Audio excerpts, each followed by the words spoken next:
एक ऐसा जादुई खेल जो लोगों को गायब कर देता है। गांव के बाहर हर साल लगने वाला मेला इस बार कुछ अलग था। हवा में एक अजीब सी बेचैनी थी, जैसे कोई अनदेखी चीज लोगों को अपनी ओर खींच रही हो। बच्चे झूलों की तरफ भाग रहे थे, मिठाई की दुकानों से जलेबी और रबड़ी की खुशबू उठ रही थी, और दूर से ढोल की थाप पूरे माहौल को जीवंत बना रही थी।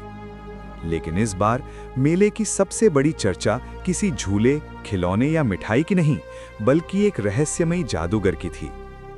लोग कह रहे थे कि वो जादूगर कोई साधारण इंसान नहीं है।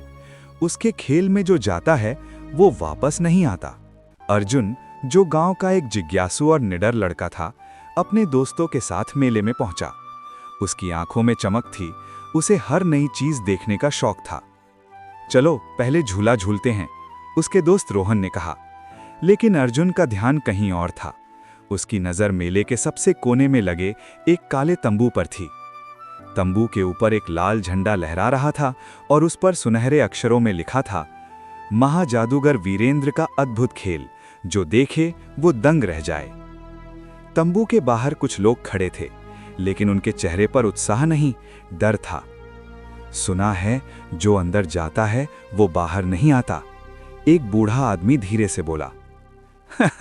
अरे ये सब अफवाहें हैं, जादू में ऐसा कुछ नहीं होता। उसने टिकट खरीदा और अंदर जाने लगा। रुक जा, पीछे से उसकी बहन सिया ने आवाज दी। मुझे अच्छा नहीं लग रहा, मत जा। अर्जुन ने मुस्कुराकर कहा, डरपोक मत बनो, मैं बस खेल देख कर आता हूं।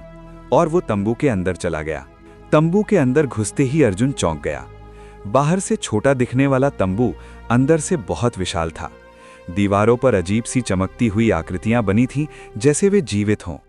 बीच में एक बड़ा मंच था और उसके सामने कुर्सियां लगी थीं।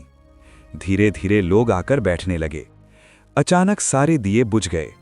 पूरा तंबू अंधेरे में डूब गया और तभी एक आवाज गूंजी, स्वागत है मेरे जादुई संसार में। एक तेज रोशनी मंच पर पड़ी और वहां एक लंबा सा आदमी खड़ा था। काले कपड़े, लाल आंखें और चेहरे पर रहस्यमयी मुस्कान। मैं हूं जादूगर वीरेंद्र। उसकी आवाज में कुछ ऐसा था जो सीधे दिल में उतर जाता था। जादूगर ने एक टोपी निकाली और उसमें से फूल, पक्षी और सिक्के निकालने लगा। लोग तालियां बजाने लगे। फिर उसने एक युवक को मंच पर बुलाया। डरो मत, बस एक छोटा सा खेल है, जादूगर ने कहा। उसने युवक को एक काले बक्से में खड़ा किया और दरवाजा बंद कर दिया। अब ध्यान से देखिए। उसने 3 बार अपनी छड़ी घुमाई। 1, 2, 3। जब बक्सा खोला गया तो वो युवक गायब था। लोगों ने सोचा वो कहीं छिप गया होगा, लेकिन जब बक्से को पूरी तरह जांचा गया तो वो खाली था। वो कहां गया? भीड़ में फुसफुसाहट निकली। जादूगर मुस्कुराया। जादू सिर्फ दिखता नहीं, महसूस भी होता है। अर्जुन को कुछ अजीब लगा। उसने ध्यान दिया कि मंच के पीछे एक काली परछाई बार बार हिल रही थी। ये साधारण जादू नहीं है, उसने सोचा। फिर जादूगर ने कहा, अब मैं सबसे बड़ा खेल दिखाऊंगा। कौन आना चाहता है? इस बार किसी ने हाथ नहीं उठाया। जादूगर की नजर अर्जुन पर पड़ी। तुम, हां तुम, बहादुर लड़के, क्या तुम आओगे? भीड़ की नजरें अर्जुन पर टिक गईं। अर्जुन कुछ पल झिझका, लेकिन फिर वो मंच पर चला गया। जादूगर ने एक बड़ा सा आईना निकाला। ये कोई साधारण आईना नहीं है, ये एक द्वार है, एक दूसरी दुनिया का। आईने में अजीब सी लहरें उठने लगीं। बस इसमें कदम रखो और तुम देखोगे असली जादू।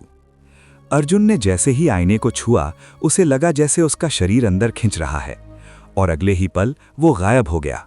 अर्जुन ने खुद को एक अंधेरी जगह पर पाया। चारों तरफ धुंध थी और हवा में अजीब सी ठंडक। मैं कहाँ हूं? उसने घबराकर पूछा। अचानक उसे कई आवाजें सुनाई दी। बचाओ, हमें बाहर निकालो। वो आवाजें उन्हीं लोगों की थीं जो मेले में गायब हुए थे। धीरे धीरे उसे समझ आया कि जादूगर उन्हें एक दूसरी दुनिया में भेज देता है, जहां से वापस आना नामुमकिन है। अर्जुन ने वहां एक बूढ़े आदमी को देखा। तुम भी फंस गए? बूढ़े ने पूछा। हां, लेकिन ये जगह क्या है? ये जादूगर की कैद है। वो लोगों की ऊर्जा चुराकर अपनी ताकत बढ़ाता है। तो बाहर कैसे जाएं? बूढ़ा मुस्कुराया। कोई रास्ता नहीं। लेकिन अर्जुन हार मानने वालों में से नहीं था। अर्जुन ने देखा कि वहां एक चमकता हुआ पत्थर है जिससे रोशनी निकल रही है। शायद यही उसकी ताकत का स्रोत है। उसने पत्थर को उठाने की कोशिश की। अचानक जमीन हिलने लगी और जादूगर की आवाज गूंजी, तुमने बड़ी गलती कर दी। जादूगर उस दुनिया में प्रकट हो गया। ये मेरी दुनिया है, यहां से कोई नहीं बच सकता। लेकिन अर्जुन ने हिम्मत नहीं हारी। हर जादू का एक अंत होता है। उसने पूरी ताकत से पत्थर को जमीन पर दे मारा। जैसे ही पत्थर टूटा, चारों तरफ रोशनी फैल गई। जादूगर चीखने लगा, नहीं, मेरी शक्ति। और अगले ही पल सब कुछ खत्म हो गया। अर्जुन ने खुद को फिर से मेले के बाहर पाया। उसके साथ बाकी सारे लोग भी वापस आ गए थे, लेकिन वो काला तंबू गायब हो चुका था। अंत या शायद नहीं,